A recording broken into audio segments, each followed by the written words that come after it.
So the Deathtrap Rogue is incredibly powerful, but it has a couple of nuances to it, and I'll happily explain them to you here. I mainly want to show how you can play it casually and understand why, or if you wanted to go 3 knuckles deep like some of the other people out there. So the way this works is Deathtrap itself literally resets the cooldown of Deathtrap, and if you saw my build guide on this one, which was my previous video, it'll make a lot more sense. If you haven't, go look at it. It's in the description down below. But every time I cast Deathtrap, it's going to automatically reset itself, so I can literally just hold down the Deathtrap button.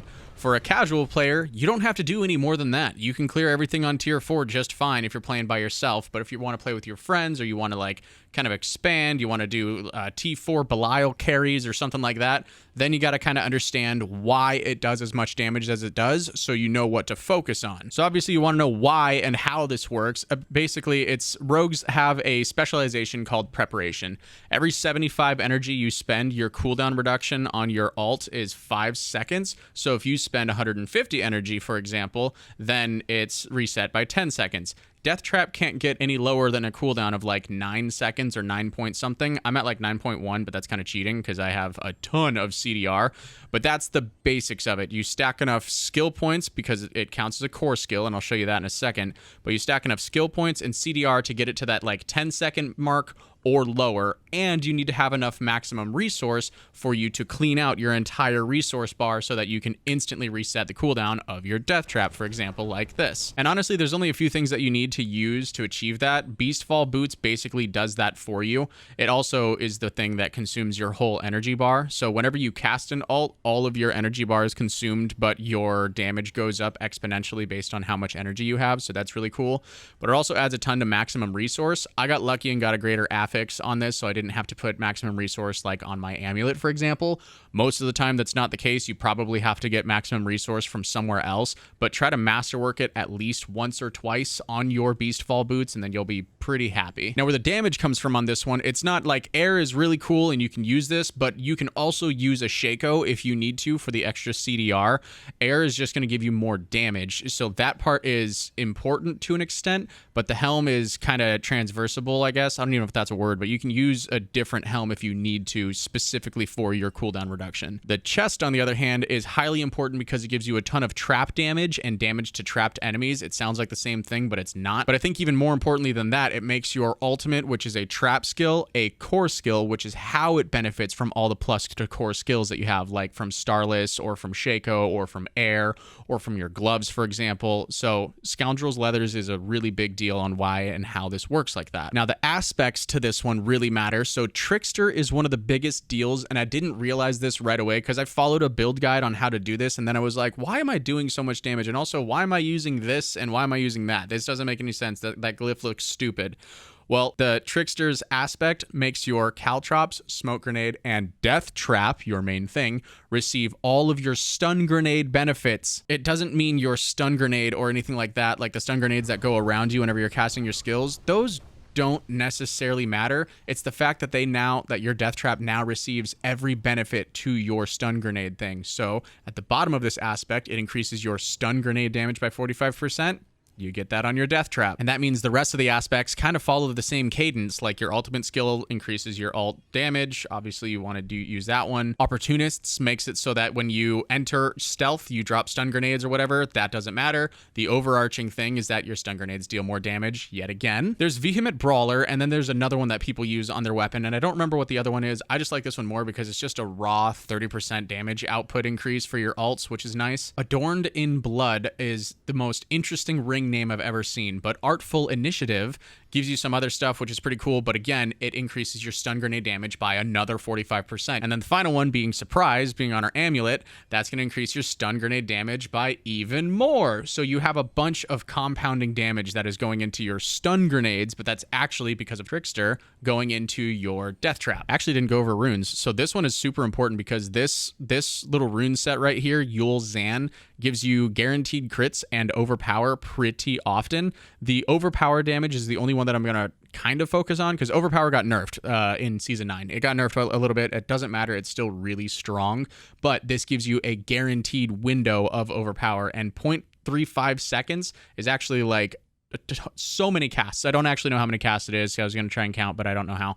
But yeah, it's so many casts in that little window, and it happens very, very frequently. I'll show you on the target dummy, like literally in just a moment here. And the other one, Xanthul, you'll see this on a lot of different builds, I guess, but every time you cast an ult, you get a Mystical Frost Nova, and that makes things vulnerable. So you get the vulnerable damage bonuses from everything. So that's neat. But enough about that. What else is adding damage, and why are we doing what we're doing? Most of the glyphs that we use from the build video are very obvious. Like, you're doing damage to elites and everything, and you're getting a damage bonus, so Verse makes sense. Ambush makes sense because you're doing trap damage and everything like that. All of the legendary nodes should make sense in theory when you're looking at everything. Headhunter gives you a nice little damage multiplier. The one that I was confused about, and now makes way more sense now that I understand more about how the build works because of the stun grenades, is the explosive glyph. So take a little gander at how much damage this does. This is only at, I think, rank like 70, for example. It is actually insane how much more damage you get from this explosive glyph, because remember, the trickster aspect gives you your stun grenade damage added to your Deathtrap bonuses. So this, I mean, that's just nuts right there. Dance is one of the parts that we're going to be going over here. You generally have this up, this little 30% damage bonus. You generally have this up throughout the entire time you're playing the rogue, but just pay attention because it's a bunch of little things like that, like 30% here,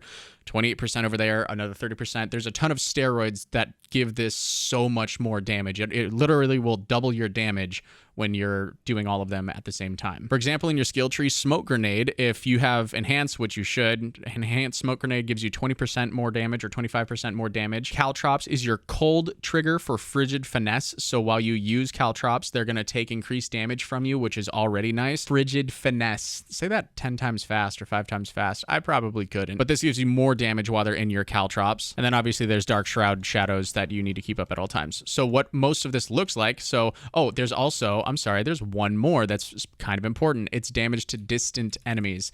Damage to distant enemies, I believe, was down right here. Yeah, Deadeye. So you have a couple more things that add damage to distant, but that's just the main part that I wanted to highlight, because it does matter where you're standing. If you're on top of things, for example, I'm not going to use any steroids or any boosts or anything like that. It's just going to be raw casting, and I have all damage numbers disabled except for overpower damage, just so we have a good, like, tight little window that we can pay attention to, because it doesn't matter about how much damage it is. We're just looking at the multiplier on how much it goes up each time we do one of these things. And this might help some of you guys get past like tier 80 or 85 or even 90 or something like that, like really get you into the upper echelon of the pits. So if I'm standing really close to them, for example, you're going to see these are the overpower windows that we're talking about. We're looking for the big number here. The big number that we're seeing is about 1 billion, roughly. Yeah, so every so often I'm hitting about 1 billion. There's a 1.2 billion. That's nice. Not bad at all. Billion. Yeah, so we're up there, right? Now let's throw into the mix damage to distant, for example. I'm over here and I'm making sure that my arcane power, or whatever it's called, isn't hitting the mobs. So this is just like a raw show scale, whatever you want to call this. So now if I'm doing this from a distance, you'll see that now my upper end damage is up by like about 30%. So I just saw a 1.6 billion in there, 1.4. There's another 1.4, almost 1.5. So we've gone up about 30% just from being distant. Now let's throw a bunch of the other things in the mix. One of them is using a mobility skill. So from dance, for example, you're always using your mobility skills. Smoke Grenade can consume or can start your dance for you as well. So if I Smoke Grenade, for example, and then continue doing what I'm doing, now my upper end is in the 2 billions. There was a 2.5 billion. I mean, that was just Smoke Grenade. So do it again. And you can, if you want to, you can hold down your alt button and you can tap Smoke Grenade. You'll throw it in between your alts if you ever need to do that. So you already have the increased damage from that. Now let's throw Caltrops in the mix. So Caltrops and Smoke Grenade. Now we're in the, that was a 3 billion. So do you see what I mean? We're now 3 times higher than we were when we started this whole thing. Caltrop again, Smoke Grenade again. And again, we're just holding down the button. There's nothing crazy you have to do.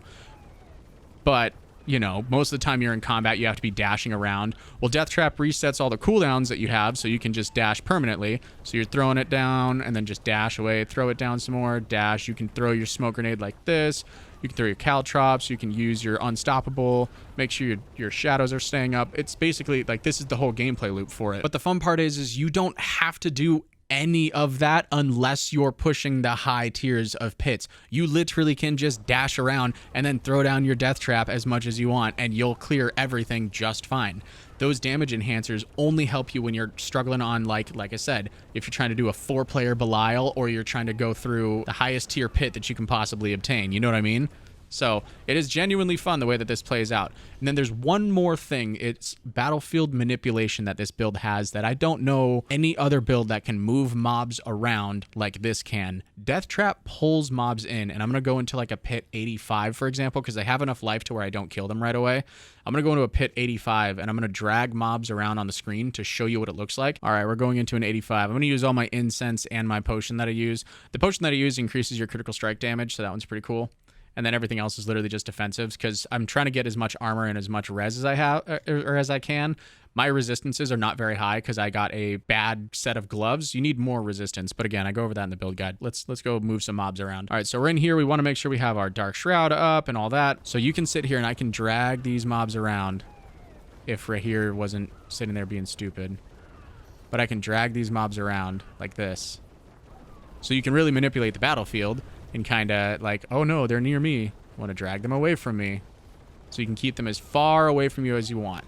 They are ranged, so they will still snipe you, but the thing is, you can do that. Just don't name lock on them. And I don't think you can do this on controller very well. Also dodge those. I don't know how well you can move mobs around on controller, but it is something that's neat. So you can drag things from pack to pack. If you're looking at a lot of just melee-oriented mobs, you can drag them all around next to each other. Like, oh, more coming through that door. I want to pull them over here and this and that. So I want to just keep like dragging things around. You know what I'm saying? So it makes things a little bit easier if you're sitting there just manipulating the battlefield like this. And pay attention to what's at your feet.